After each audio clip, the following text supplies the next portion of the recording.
Alright, welcome back to another episode of Stitch Method. This is going to be a doozy, kind of like a master class for my subscribers who have been with me for a while. If you're new to Stitch Method, feel free, of course, to watch this. It's just, I'll link several videos below that'll help pull everything together for you. We're going to really dissect Oye Como Va down to its like DNA, something that I haven't seen done exactly this way, and I'm excited to bring it to you, and we have a lot to do, so let's get right down to it. Oye Como Va by Santana. A minor 7 to a D major chord, or a D7 or a D9. There's a lot of debate on this, but the most important thing about this is that it's a D major chassis. It's a D major chord, D, F sharp, and A. And if we make a 7th chord out of that, it's D, F sharp, A, and we put the C in. And if we make a D9, it's D, F sharp, A, C, and then we put the E on top of it. So no matter how you cut it, no matter what chord you like to play with this, which all of them are acceptable, D major, D7, or D9, you want to realize the most important piece of the puzzle, which is all that is sitting on top of a D major chassis, D, F sharp, and A. That comes into play a lot. So now, well, let's talk about, in Stitch Method fashion, what key are we in? Well, believe it or not, we're in the key of G. Now, a lot of you probably know this. If you haven't, just bear with me. The 2 chord, if you look at the chords of G major, you have G major, A minor, B minor, C major, D major, E minor, and F sharp diminished. And so when you're looking at this, the A minor is the 2 chord, and the D or D7 is the 5 chord. And we have a progression here. We have what's called a Dorian progression, which means it starts on 2 in G. So the key, the master key, is G. The progression is an A Dorian progression, 2 to 5, over and over again, 2 to 5. And it sounds a little like this. I mean, you know it, but here's your 2, there's your 5, there's your 2, and your 5, or your 2, and your 5. Any which way you want to play that D chord is fine by me. It all comes together in the end.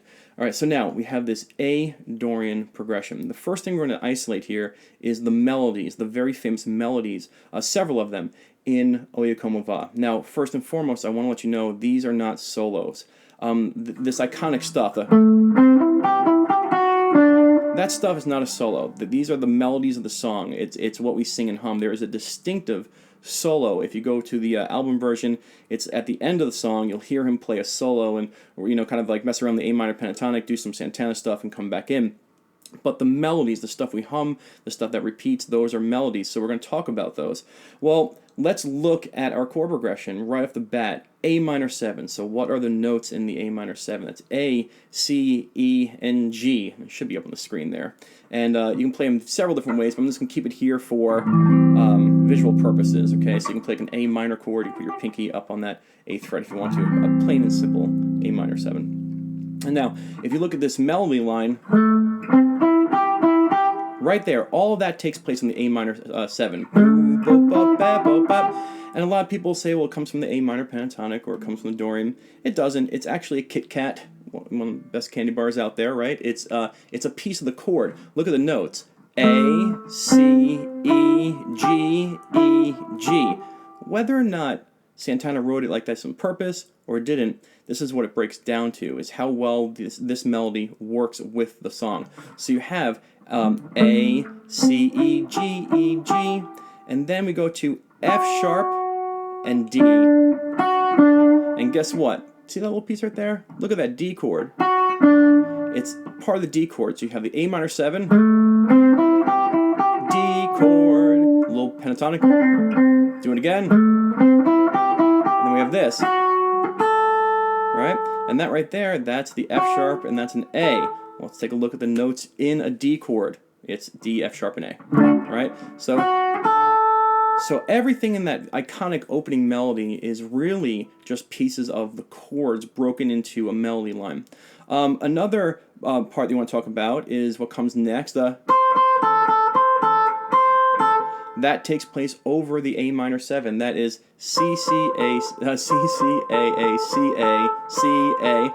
And then it goes to the F sharp, A, on the D chord, those two notes we talked about before. And then it goes to here, and on the D chord. Well, what is that? Well, that's a C, which is part of your D7 chord. All chord tones. Everything is chord tones. There's two melodies I want to explain to you that it's not about the scale at this point. It's about the melody works with the chords. We're going to get to the soloing. We're going to get to everything. But I want to show you how the melody line is more about the chords. Now, there's one great melody that ends the solo in the live version, which is this thing, which I just love. When they play that part, it's just really groovy. So let's just take one more look at that before we move forward into the soloing. Okay, here in that part, bum, bum, bum, bum, bum. Let's see if it's my right hand, right? Bum, bum, bum, bum, bum, bum, bum, bum. Oh, sorry, really? All right, these two notes are in that A minor 7. This note is the F sharp, and it happens to be played exactly when that D comes in. Listen for it. There it is. Okay. Now, if I can stop my looper, that'd be awesome, right? Now, the last part of the song, this riff, that boom, boom, boom, boom. If you've seen my video on blues turnarounds, you'll notice how in the blues, when we're doing a turnaround, it's very, very common to go from a 3, walk it to the 4, to the flat 5, to the 5, or a reverse, 5, flat 5, 4, 3. On that D chord, there's your D. That's your root note. D, F sharp, and A, 1, 3, 5, and we have this D to the 3, to the 4, to the flat 5, to the 5. A little tip of the hat to the blues really just shows you, it's not really a tip of the hat, but really it just shows you that this little chromatic run from the third is usable in any genre. So the melodies of the song, the parts that repeat, everything, is from pieces of the chords or worked in as chord pieces. Again, I don't know if Santana is going to watch this video, but hey, if you want to have a podcast and talk about how you thought of that, that would be awesome. It's just up to us who are figuring it out. We have to look at it from a very specific point of view, and it's coming from the chords, whether or not you did it on purpose or you heard it in your head. It's still an awesome riff. All right, so now, that's all the melody stuff. Just to show you, if you look up the tabs, which are all correct, you'll see it happen. Now let's get into the soloing. I have heard hundreds and hundreds of versions of Oye Como Va live, from the early years to the modern years, and I saw Santana twice live in concert. Awesome stuff. I mean, he's such a great guitar player. He's so true to that instrument. He pushes on those notes, and he has a killer way about playing this stuff. Now, when you hear Oye Como Va live, the solos are very extended out, and we're going to talk about all those live solos, particularly the stuff in the modern years, the later years, because out of all the stuff I heard, it was those later years that he threw a lot of cool stuff in that really caught my ear. And so let's just talk about it. Nothing has changed from the chords. Still an A Dorian progression, A minor 7 to D major, or D7 or D9. Totally up to you. Okay? So now, the whole idea is everyone's probably shouting through the computer right now, like, it's a D Dorian solo. Not really. There's a lot to do here. The first thing we're going to do is line up what pentatonic to use. Well, we have a progression that starts on the A minor, so we can use our A minor progression, all right? A minor pentatonic. And so, on this song, I'm going to focus on 3 positions, okay? The A minor pentatonic, form 1 on the 5th fret, the form 4 on the 12th fret, and then back to form 1 on the 17th fret. So right now, I'm just going to load up that backing track. I'm just going to solo in plain pentatonicville because it's there to earn your trust. Like, earn your trust. That's what a pentatonic does. Here we go.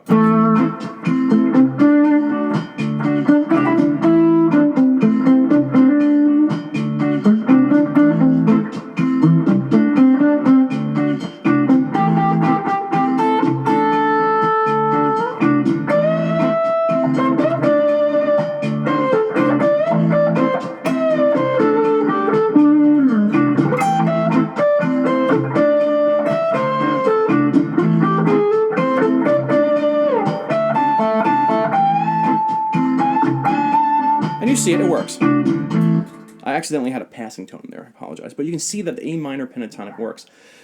For Mike, who is my flute player, who loves watching Stitch Method, the A minor pentatonic, A, C, D, E, and G are your notes, all right? And I'll put that on the board for you.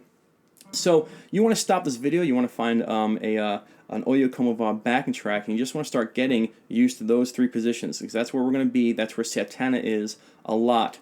And so once you do that, come back to this video, and we'll keep on moving forward. I'm going to assume you paused. Welcome back. All right, so now, really quickly, some things that he does on this pentatonic, and one thing that I catch all the time is he loves coming in on this the fourth form on this E. Now that fourth form in detail, and fret-wise, would be 12, 15, 12, 15, 12, 14, 12, 14, 13, 15, 12, 15. And that 12 is your E. And I will have a chart for all this stuff. I think it's going to be a monster chart. Everything we're going to talk about will be on it. Got a lot of work to do. So now we have this E. And he really, when he comes up to here, this E makes that Santana sound, for me at least. And I want to talk about why. We have an A minor progression. Why would the E sound better? Well, he's starting on the 5th, and that 5 offers this beautiful tension that wants to resolve. It's not threatening, but it really wants to move. And when you start on the 5, it is such an awesome move. You've seen me do it in my Clapton video, my Grateful Dead Dark Star video. I talk about how Jerry starts on the E in this A mixolydian progression because the E is the 5. So listen to what happens when you come in on the E on this pentatonic. And so I'll do it again, and here we go.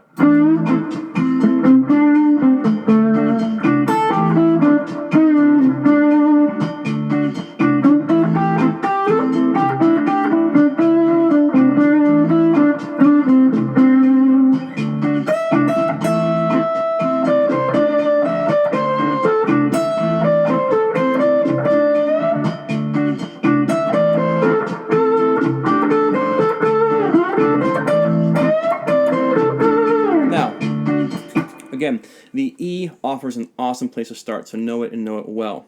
All right, so then after he does that stuff, he usually climbs up to the Form 1 and plays a little bit more Form 1 pentatonic stuff.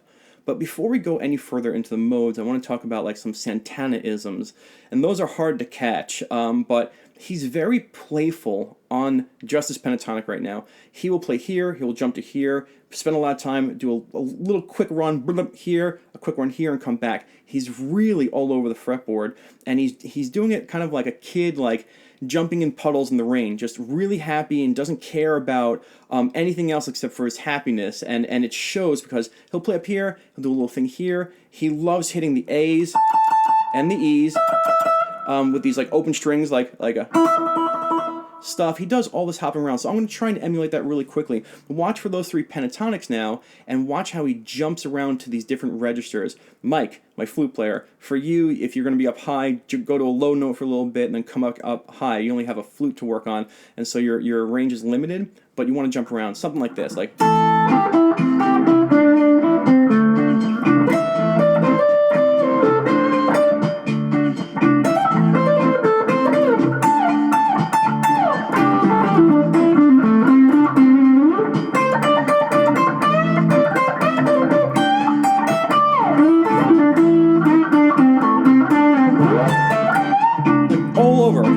So don't be afraid to practice going up and down and using that stuff. But right now, as it stands, it's pretty empty of a shell. We just have this pentatonic. We start on the E, and we kind of move around a little bit, but there's more to do. So I know that everybody's waiting for, okay, Stitch, get it over with, right? Like, let's get the Dorian. Not so fast. In his later years of soloing, he does something really beautiful, and it really captured my ear. And what he does is he actually puts the A minor scale on top of this. Now everybody's tires probably just screeched, right? Why not the A Dorian? Well, we'll get to that. But he does the A minor, and let's just talk about the differences between an A minor scale and an A Dorian scale. The A minor scale notes are A, B, C, D, E, F, and G, and A. And an A Dorian is A, B, C, D, E, F sharp, G, and back to A. So the A Dorian worked the best on this jam because it's a Dorian progression, and so the Dorian scale will lay on top. And I'll show you an example. Like when you play a D chord, that note is the F sharp, and that's why the Dorian works so well, because it's in the D chord. But why would he be playing an A minor scale? Well, the A minor takes the F sharp and makes it a regular F, a natural F. I'm going to use the example of here, E to F. And first I'm going to play the solo. And I want you to listen. You can hear him do this in his later years, and it's really beautiful. So let me get an example down for you.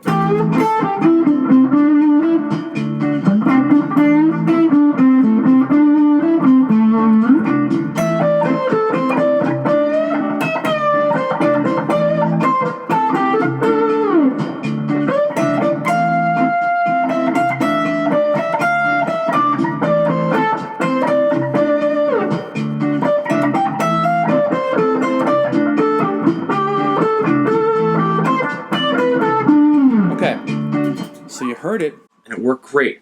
Why? That's the question. Why? And you might want to pause this video, take out a piece of paper, or stare off into a wall and study, why does the F work on top of the D? Well, I'll show you, and I'll explain it. Is if you've watched the stitch method before, or you watch any blues lessons anywhere, the sound of the blues and rock is the sound of minor thirds and major thirds rubbing together. You'll probably notice me rubbing my knuckles together. This is how I do it every time on camera.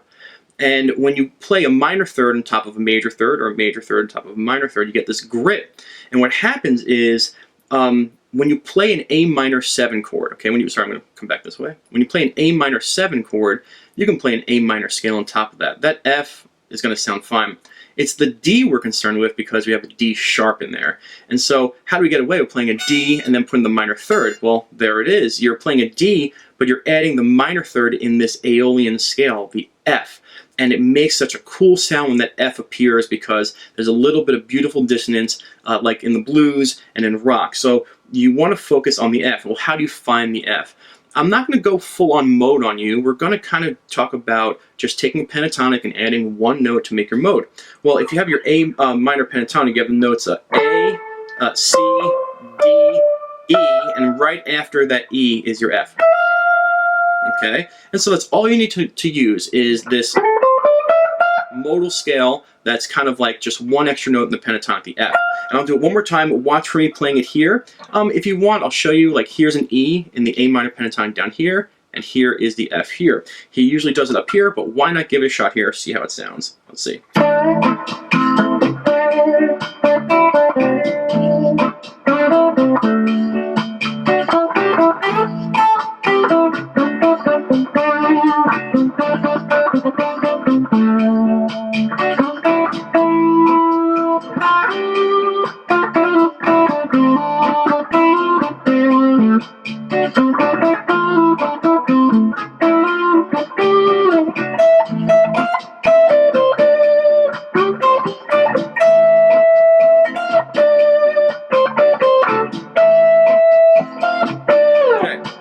That's the sound of that's the sound of the minor, and you can use it, and you can use it well.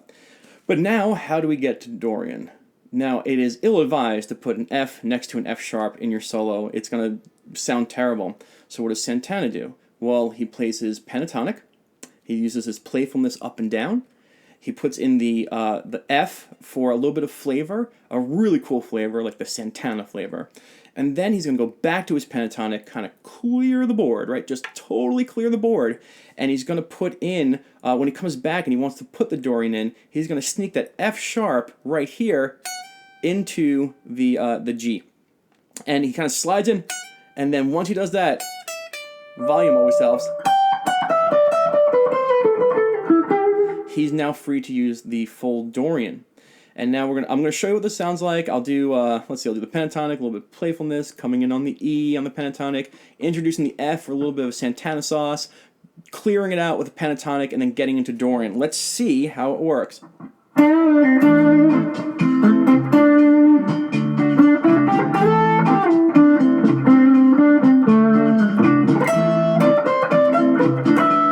Really?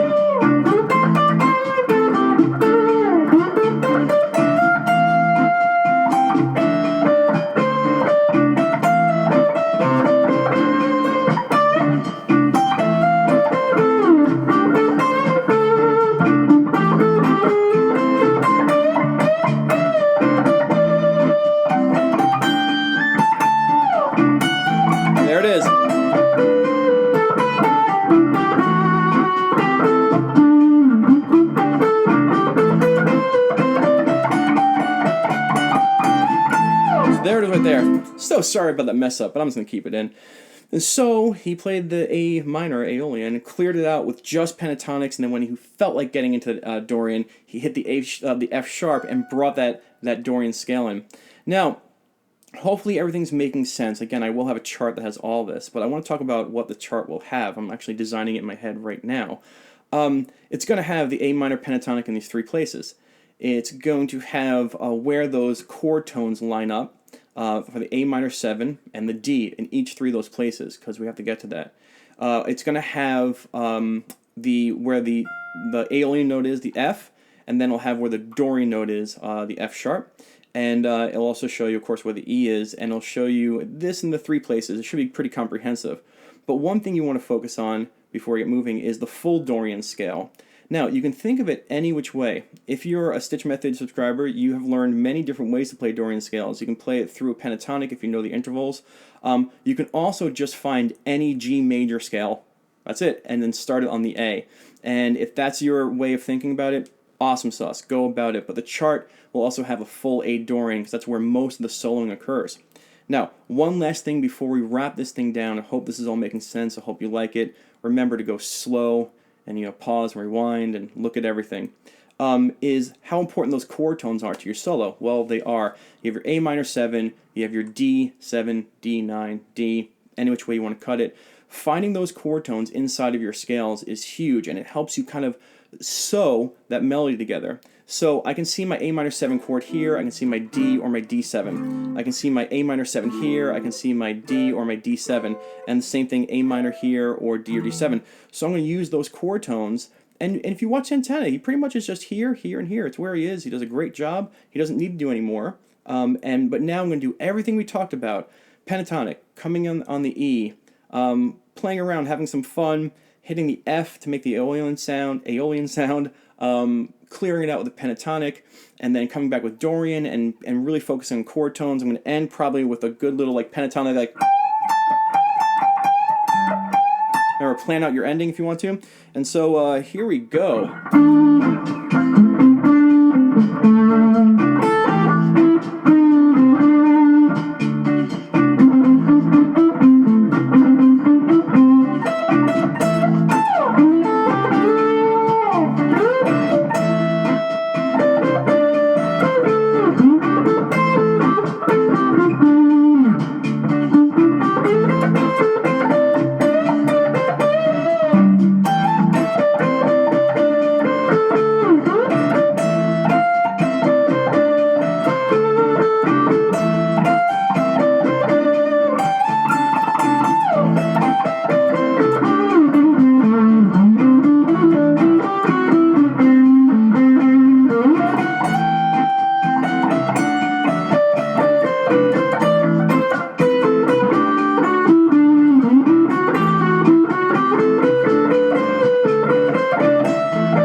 Almost a 30-minute video.